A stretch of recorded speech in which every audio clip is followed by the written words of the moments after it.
season.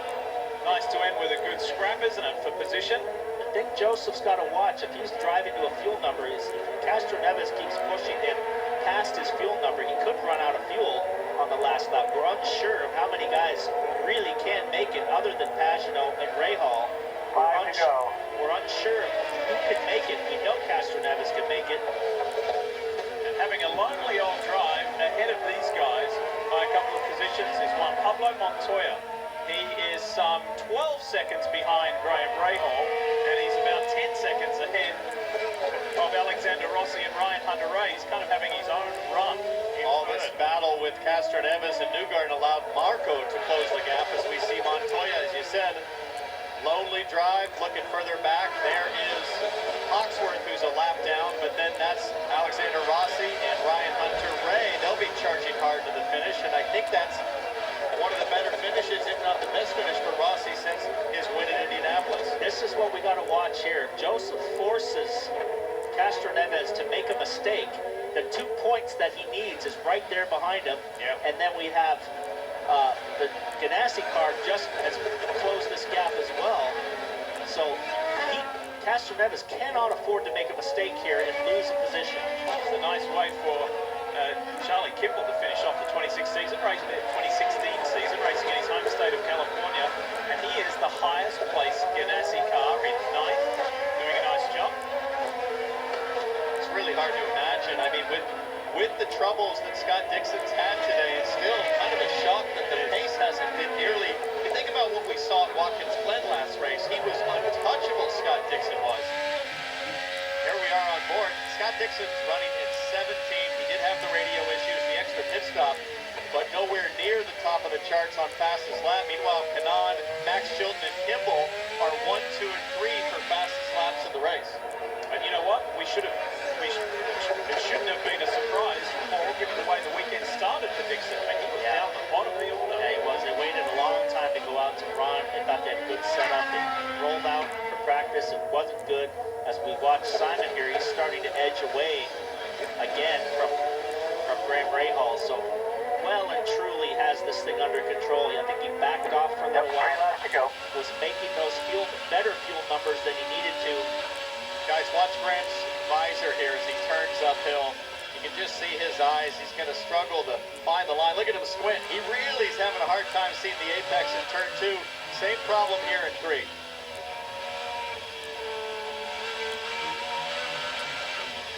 Luckily, at the end of the race, you have so much muscle memory from all the 80-some-odd laps you've already done. That really helps guide you.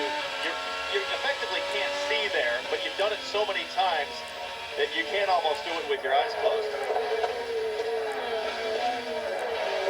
This fight continues.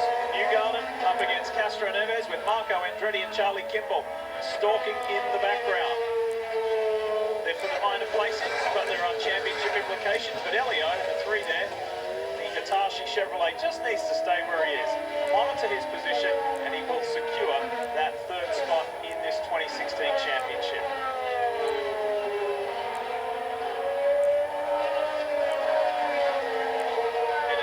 Paul, like they were listening to you identify, the cost-benefit or the risk-reward analysis there, because when Castroneves went bombing up into turn 7 with the front tires locked up, I wonder if Penske realized at that moment, hey, said, we should really think about what we have in hand here. Don't worry about position. I'm watching our multiple TVs here. We've had Roger on our ISO monitor for quite a while, and he's pacing back and forth up on the wall. So the nerves have not calmed down yet. He wants his man here to finish 3rd in the championship.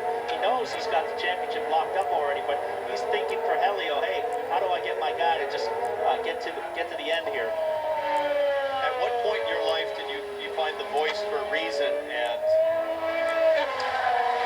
push to pass right there for Simon? He is on it now, so he's saved enough fuel now to where he doesn't have to worry about fuel. I just saw he was on push to pass. Yeah, so he's going for lap time. And this is another important piece in the Simon Pagenaud puzzle. He was a champion in junior open wheel category. He was a champion in the American Le Mans Series in the Prototype 1, the LMP1 class. Came to open wheel racing again. But this is a guy who is so multifaceted and so diverse. There was one racing season, a handful of years ago, he raced 12 different types of car in a single year, including rally cars, V8 supercars in Australia, Indycars here in the States. I mean, this guy is a very diverse and complete racer, and he is one lap away from being crowned an IndyCar Series champ. And this is the gravy lap. This is where you take it all in. Big smile, a focus, point to point.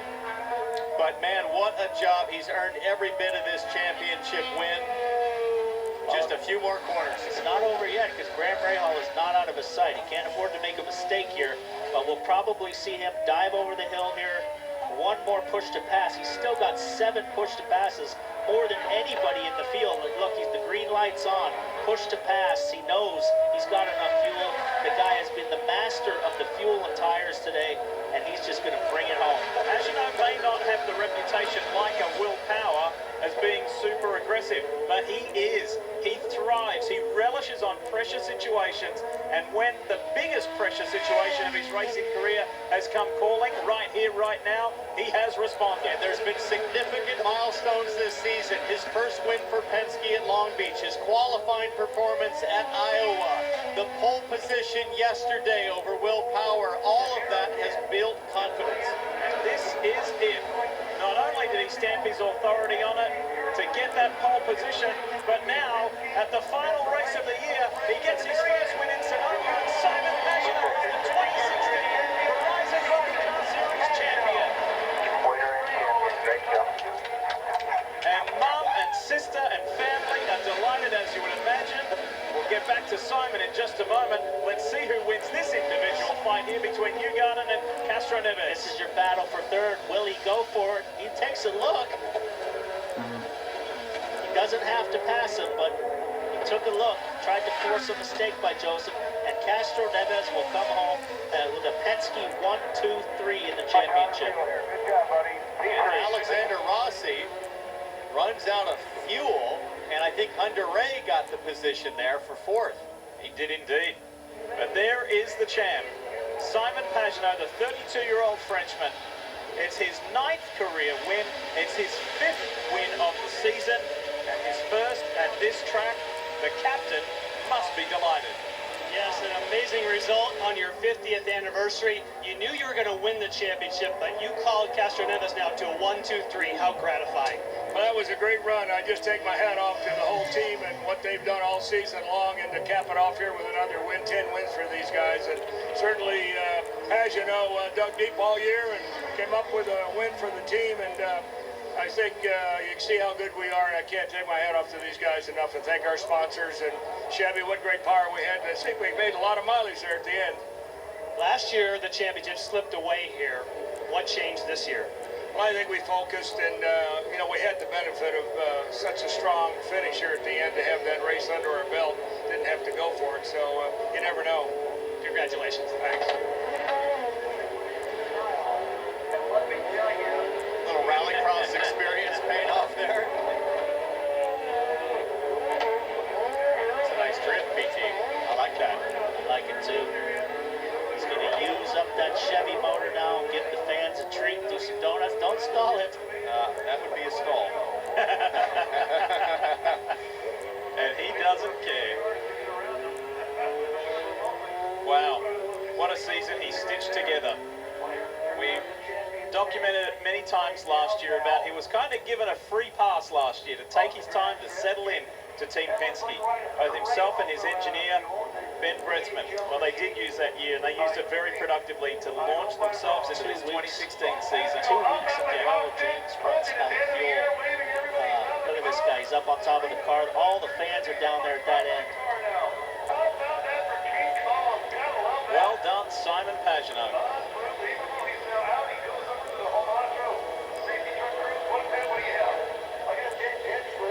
And the whole Matro safety team guys are the first to get to congratulate him in person.